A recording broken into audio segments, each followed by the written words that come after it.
Game 1 sa dun. kinalabasan. Okay. Game 1. Nga. Talo kami. So sa inyo, long series to. Hindi maging madaling series to para sa amin. So, yun. Long series, may chance pa naman kami.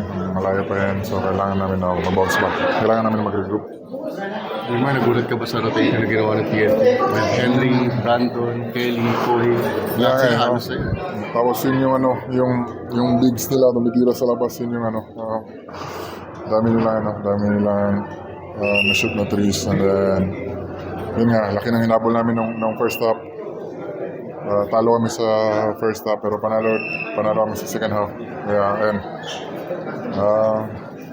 Bawi na lang. Long series. Na-mention kasi na nakaraan ni Kelly Williams sa press con na ayun nga, target ng PNP talaga na kuyugin or i-all in sa ilalim. Gano'n lang ka-effective yun? Siguro effective yun kasi natalo kami. Pero ayun nga, dami ko rin mintes. Actually, dami ko rin mintes sa point blank na tira. So, yun yung i-assist ko. Then, ayun, bawi na lang.